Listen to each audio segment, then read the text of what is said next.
some things I want you to think about in regards to your role. Enjoy the experience of interscholastic athletics. It's about having what?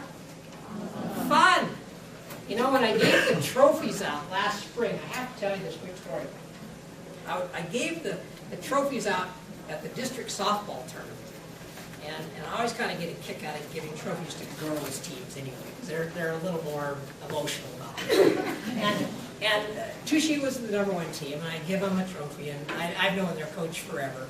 And Gary's done a great job with the girls there over the years. And I said, okay, you guys are headed to state again.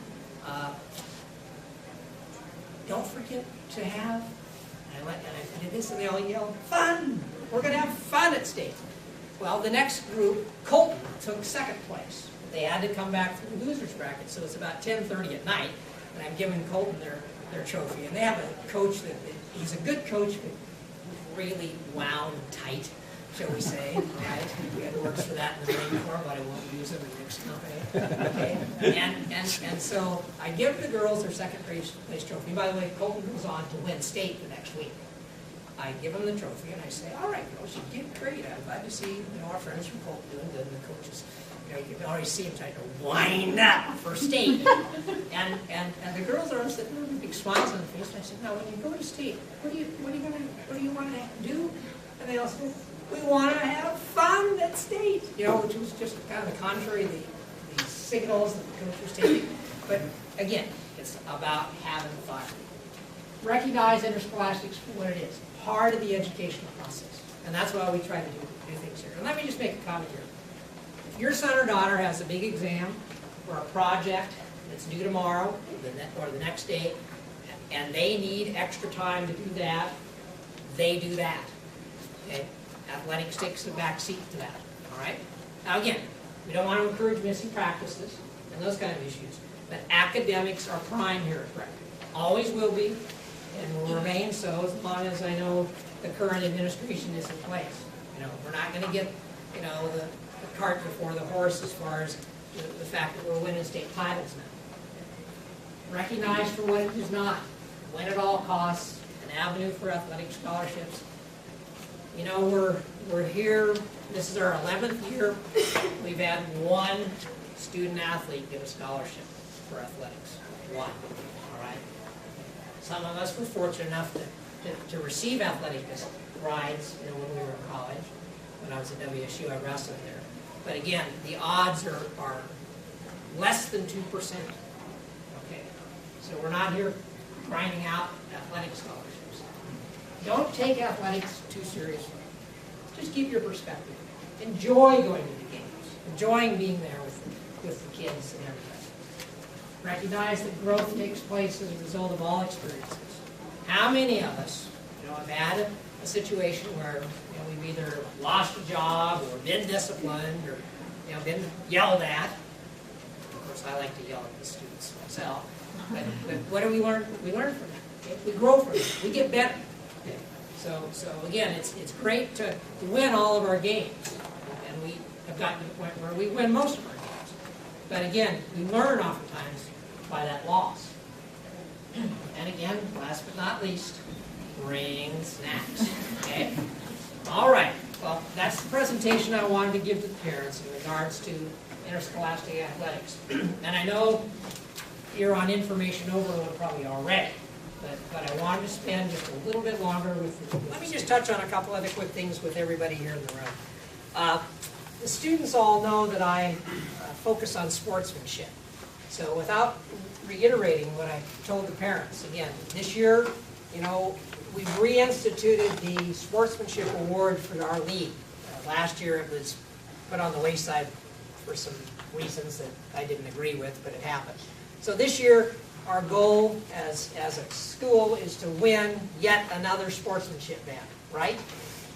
So we're going to go after that. So with parents and students, we're going to go after that sportsmanship banner. I want to talk about facilities and uniforms. You know, as an athletic director, I have been successful if your student athlete runs out on the football field or on the volleyball court and they're all in the same uniform. Right? that means we've done good. But you know, we are a private Catholic high school.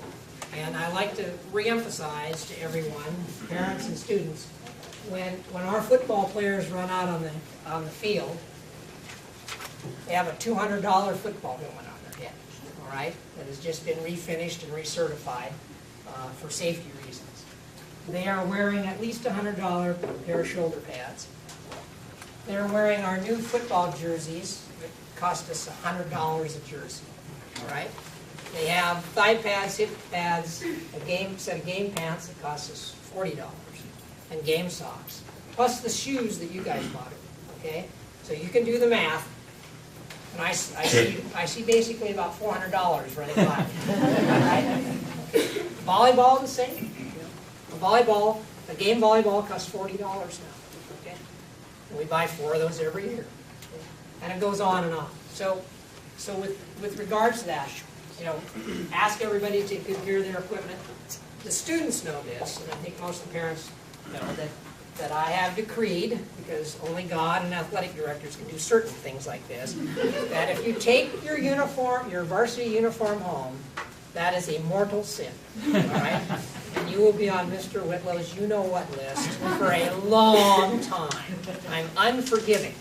So as parents, you know, tell your student, you know, before you take them home, have you put your jersey back in the laundry bag in the locker room, all right? Because if you don't, Mr. Whitlow is going to know pretty soon when he does the laundry, all right? So focus on that. Let's take good care of our equipment and our uniform. The moms. Nutrition and hygiene, okay?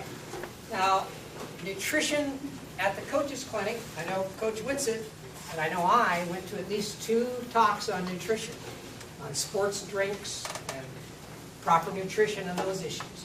Let me just reemphasize, that we need to fuel our student athletes appropriately.